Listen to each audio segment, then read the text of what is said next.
So the biggest news this week, B, was clearly this lawsuit Apple filed against OpenAI, alleging that OpenAI stole trade secrets. The suit is actually pretty incredible. It reads, parts of it really read like a spy thriller. It involves, stolen laptops and using another employee still at Apple as a mole. Hello, and welcome to Fortune AI Weekly. I'm Jeremy Kahn, Fortune's AI editor. And I'm B. Nolan, Fortune's AI reporter. Fortune AI Weekly is a brand new vodcast where we cover all the events that have happened in AI for the past week that might be of importance to know for business leaders. Fortune AI Weekly is brought to you by ServiceNow. ServiceNow's AI specialists do the work, start to finish, so people can do the parts of the job they're best at. To learn more, visit servicenow.com. So the biggest news this week, B, was clearly this lawsuit Apple filed against OpenAI, alleging that OpenAI stole trade secrets. Yeah, it's quite the read, the lawsuit. There's a lot of claims in there. They're kind of accusing OpenAI of theft at every level and say that now OpenAI, which is trying to build this hardware project, like the foundations of that now rest on very shaky ground, according to Apple. What did you make of the suit? Yeah, the suit is actually pretty incredible. It reads, parts of it really read like a spy thriller. It involves, stolen laptops and using another employee still at Apple as a mole. A lot of the suit focuses on two longtime Apple employees, a guy named Tang Yu Tan and another guy named Cheng Liu. They then both moved to this company IO, which was set up initially by Apple's longtime designer, Johnny Ive, and that OpenAI later acquired. And this is sort of the team from that company is kind of the core of OpenAI's hardware project, this project to create a new kind of AI device that might rival the phone as the main way that people interact with AI. And they accuse these two employees of engaging a whole bunch of tactics to essentially take trade secrets, Apple alleges, from them. And that included taking a laptop. One of the employees, they say, took a laptop with him and didn't return it that belonged to Apple, and then later used that laptop to log back into Apple's network and take sensitive information. They say that in several cases, they recruited Apple employees. And then as part of the recruitment process, they used the interviews essentially to get information about what Apple was working on and how a lot of its hardware worked. They asked them even apparently to bring components or designs to these interviews. That's at least what Apple is alleging. And in another case, one of these guys, Cheng Liu, supposedly recruited somebody who still worked at Apple at the time and got her to feed him a whole bunch of allegedly trade secrets. And then that person was later recruited to work at OpenAI. So there's quite a lot in there. Yeah, we should say as well, OpenAI is denying these accusations at the moment. There's a few things here. It's complicated because if you move from Apple to OpenAI, you can't be expected to forget stuff that's in your head. But the idea that they were looking through laptops and things like that is a bigger claim, if that's something that Apple can prove. There's also, Apple kind of has form to do this, right? Like there was a similar lawsuit against Android when they were building up smartphones at the time. And yeah, I don't know how much you think of this as sort of going to affect OpenAI's upcoming hardware launch. Yeah, I think there's real questions about the intentions of this lawsuit. And yeah, if you talk to people in Silicon Valley, some of them kind of roll their eyes and say this is like Apple's standard operating procedure. They often file these trade theft lawsuits when they feel like a competitor is starting to threaten them in some way. And those suits may or may not have a lot of substance behind them. I mean, in this case, there are some very specific allegations in this lawsuit, but there are also some vaguer claims about upper management at OpenAI sort of condoning this behavior or setting a tone that allowed this behavior to take place. And those claims they're much less substantiated, at least in this initial complaint. And yeah, if you talk to people in Silicon Valley, a lot of them are just like, this is typical Apple trying to delay a competitor with this lawsuit. And you're right, they did something similar with Android. They've done this before. They did something like this with Next. So yeah, it's unclear exactly what the intention is here. And it could slow OpenAI down, I suppose. It's not great for OpenAI. OpenAI has not been having the best few months, I think it's fair to say. They've had a couple of issues. They're still fighting an active lawsuit with the New York Times. They had obviously a large court case recently with Elon Musk. They also have their new model has not quite caught up to Anthropic's fable. And I've heard that they're pushing back the IPO as well. Like maybe we're going to see that a bit later than we were expecting. Yeah, it's interesting. There are, as you say, there's been reports about maybe the IPO will be slightly delayed. It'll happen in sometime in 2027 instead of at the end of this year, as people were expecting. And yeah, I mean, it definitely has been a tough time for them. So we also had some news this week about what this product from OpenAI could actually look like. What did you make of that? Yeah, so not long after Apple dropped this lawsuit against OpenAI, we had a report from Bloomberg that they were able to obtain some more information about specifically what it is that OpenAI and Johnny Ive are building. And they claim it's going to be some kind of a smart speaker, essentially, a home speaker, maybe around the size of a hockey puck. This might actually be part of a family of devices, but one of them is going to be this sort of like speaker-like thing, which you'll talk to, and that'll be the main way you communicate with the device. It's not going to have a screen, apparently, but it may have, and this is kind of interesting, some sort of mechanical moving parts, and they weren't very specific about in this report about what those parts might be. Some people were speculating it might look a little bit like this device called LEQ, which is a kind of home companion, a robotic home companion for older people that's on the market. And some people said, oh, maybe it's going to look a little like that.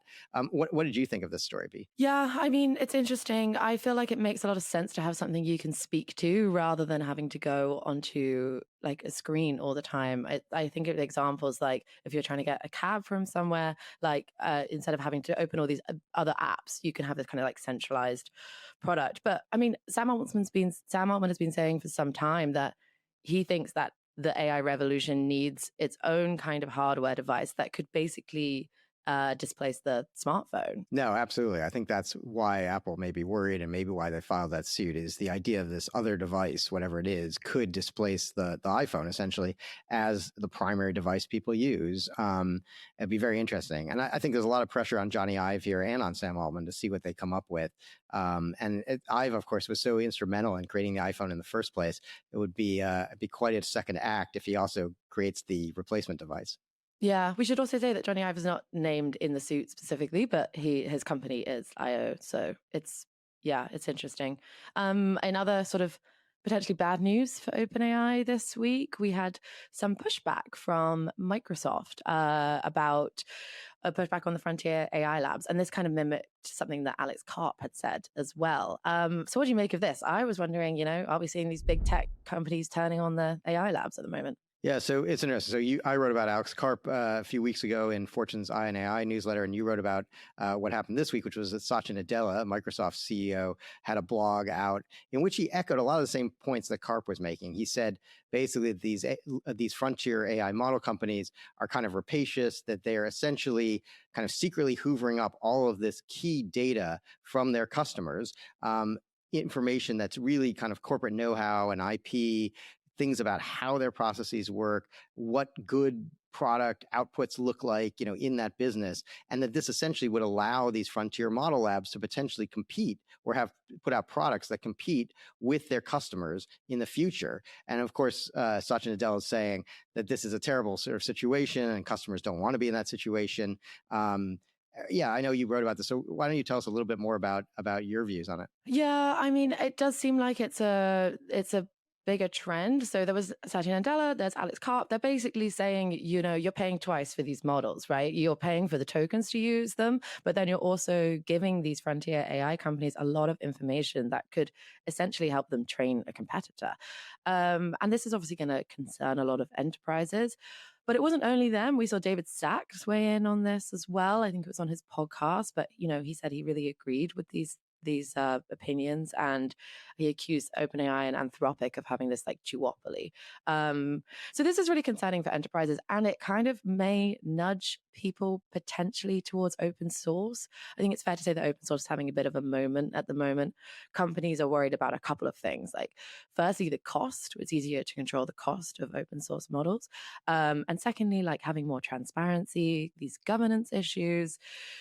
So yeah, it's all about keeping hold of your IP. But obviously, Nadella and Microsoft and Alex Karp and Palantir, this benefits their business, right? So yeah, self-serving in some ways. Self-serving for sure. Yeah, but maybe not wrong, which is the interesting thing. And I do think they have hit upon something that a lot of Fortune 500 CEOs are worried about. And we should say, though, that there's not that much evidence that Karp and Nadella are exactly right. If you read the privacy policies and the terms and conditions of most of these frontier labs, particularly if people are using them in these enterprise offerings, There, it's not clear that Nadella and Karp are right. I mean, the companies all swear that they're not going to train on your data. They all say that they don't read your prompts. Nadella is saying it doesn't matter, that there's still all this sort of data exhaust, he calls it, that these companies do have access to, and that's enough for them to put together potentially a competing product.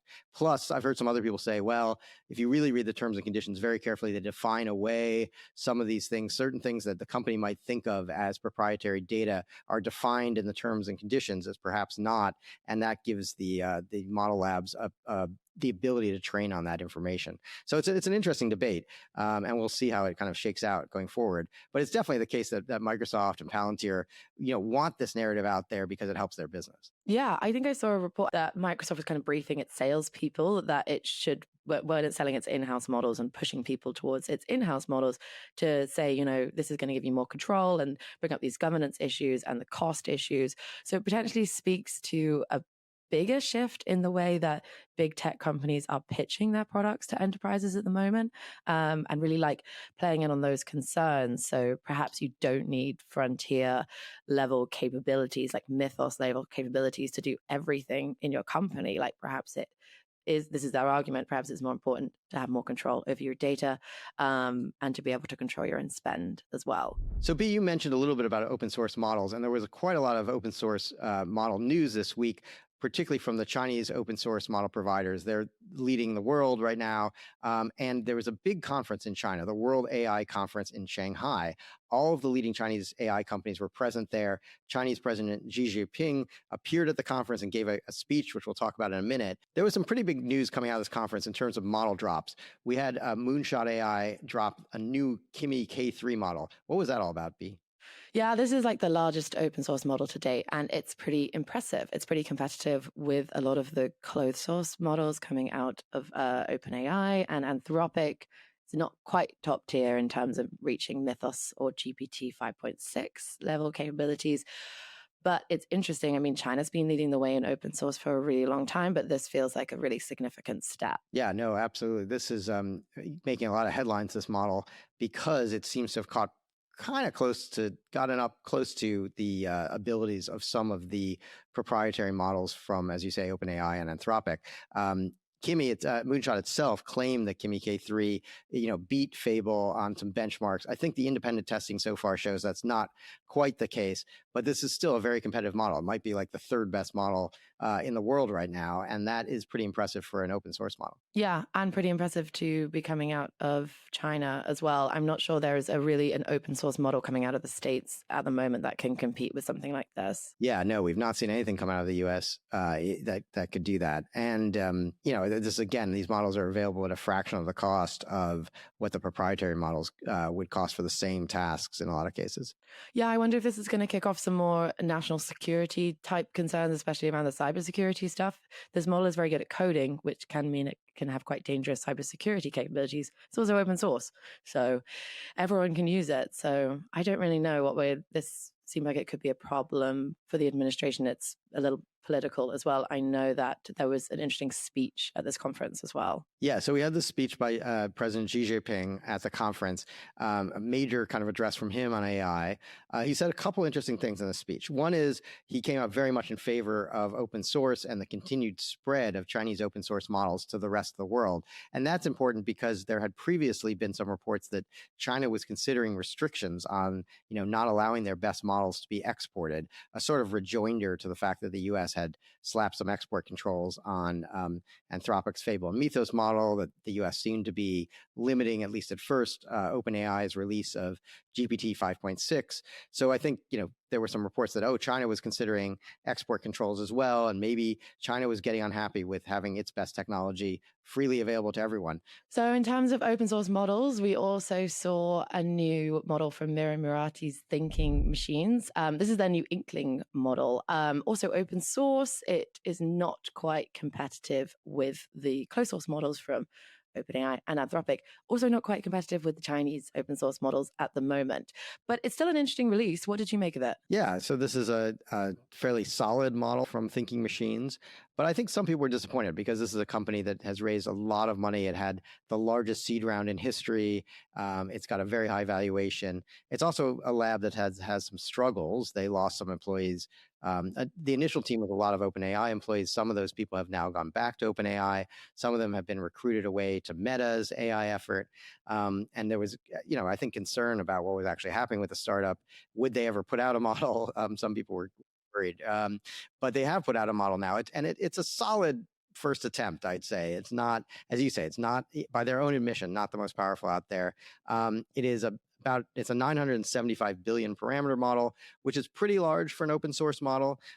It's orders of magnitude larger than some of the open source stuff we've seen before, but it's a lot smaller than this Kimi K3 model from China that just came out, and also probably a lot less capable, at least from the benchmarks. Yeah, it's interesting. Some of the reaction was disappointed, but some of the reaction was also like, we should see this as a first start. Like, this is their first model that they've released, so that maybe there's more to come here as well. They have a lot of funding, as you said, and a lot of talent, although some of it has recently defected to OpenAI. But the other thing here is that it's an American open source model. So that in itself is a pitch to enterprise customers if they want to rely on American open source rather than Chinese open source. And I think Thinking Machines is betting on a lot of the stuff we were talking about earlier as well, that companies are going to want this control over cost and transparency, and like Thinking Machines is coming in and going to offer that from an American point of view.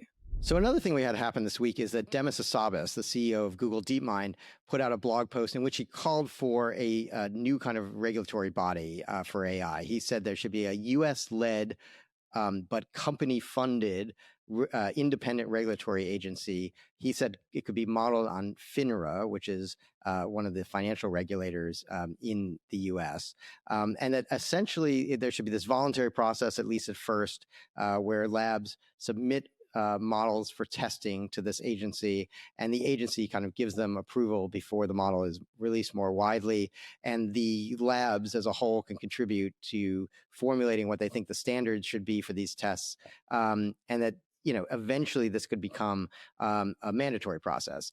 It was an interesting blog post, and it got a lot of attention and got some endorsement from other tech CEOs. Is that right, B? Yeah, perhaps not surprisingly, Mustafa Suleiman, who is the head of Microsoft AI now, but co-founded DeepMind with Demis Hassabis originally. He said he fully supports the proposal. Satya Nadella also came out and supported it.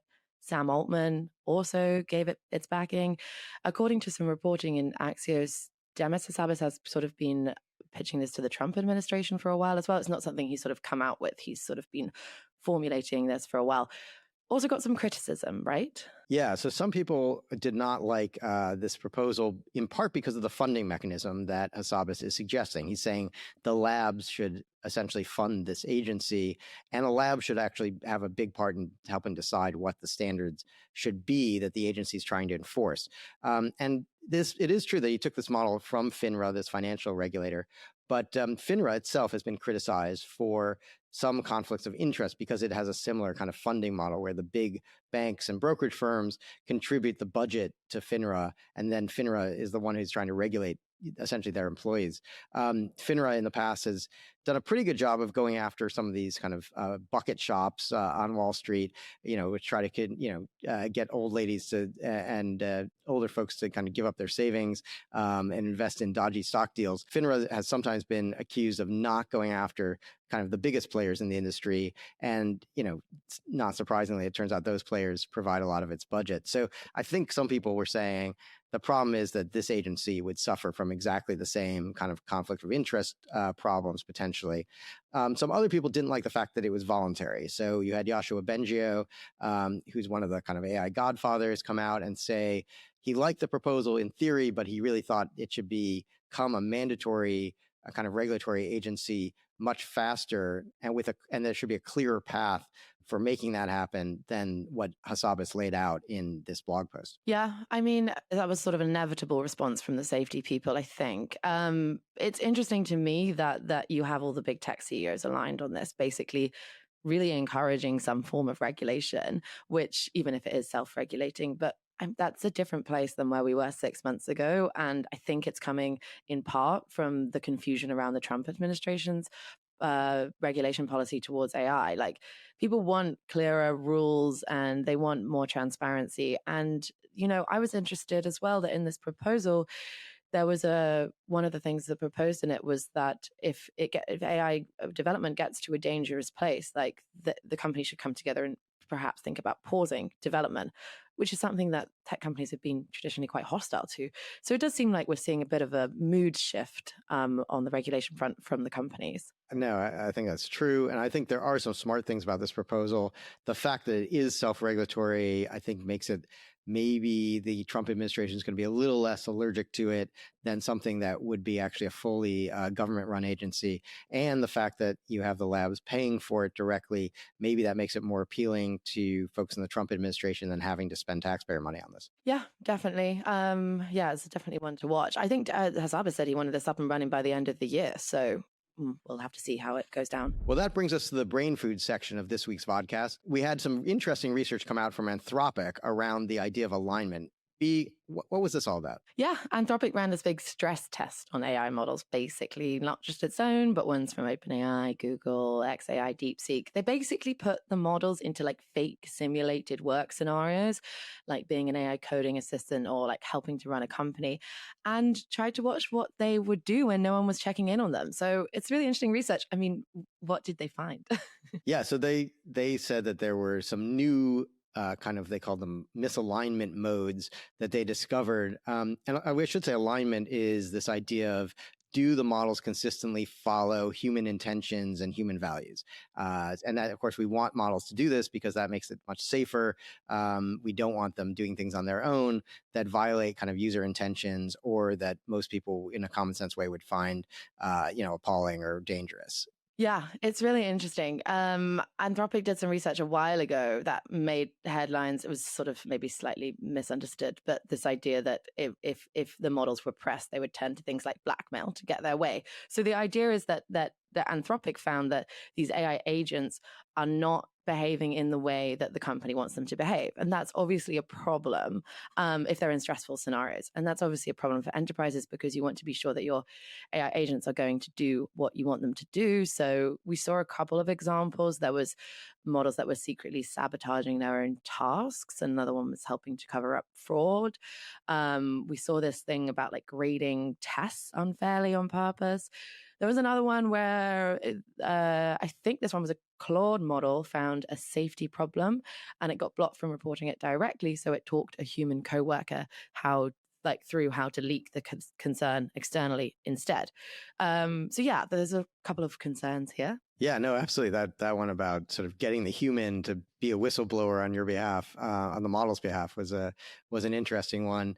Yeah, and also I thought it was very interesting some of the misalignment they found around these labeling tasks where you ask one model to kind of automatically grade a bunch of work, essentially decide does it meet a certain standard or not. And it turned out that if the model knew what the consequences of that grading exercise were going to be, it would often like change how it graded. It would not be as objective, and it would actually sometimes grade more harshly or grade in a way that was much more lenient in order to create the outcome that it wanted to see at the end of this process. Yeah, it's really interesting. And obviously, it's a problem for companies because these AI agents, they're autonomous, right? So they're going off and doing all of this work, and you're not necessarily monitoring them the whole time. So you want to be able to trust that they're going to do what you intend for them to do. I mean, misalignment's not a new thing. We've seen this for a long time, and it's getting better when the models get better, but the models are also getting better at avoiding being caught in their misalignment things. So it's big issue. I mean, Anthropic called it an early warning sign, not yet a crisis, but really urged the industry to start testing these things more systematically before AI agents are handed more real-world control. It's interesting because we saw a couple real-world examples of this being reported by people with OpenAI's GPT 5.6 model, right? Some people were saying it was deleting all of their data. Yeah, though I saw at least 3 reports that GPT 5.6 Sol had basically wiped out an entire user's files, which is obviously not great. That became such an issue that OpenAI actually publicly commented on that and said, they were looking to fix that. Not a new thing. I think I can't remember what model it was. Maybe you remember, but there was that Meta executive who watched, I think it was OpenClaw delete a lot of her personal files. I asked it to do sort of something else, and then it thought the best way to solve that is actually, I'll just delete all of this.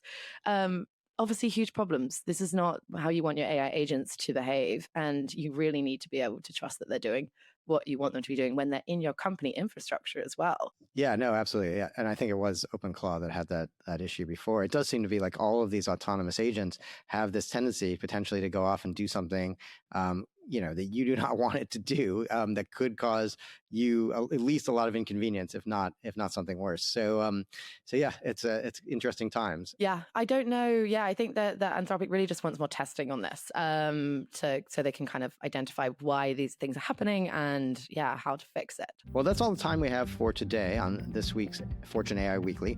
I hope you'll join us next week. And if you like this episode, please like and subscribe. Yes, thanks for listening.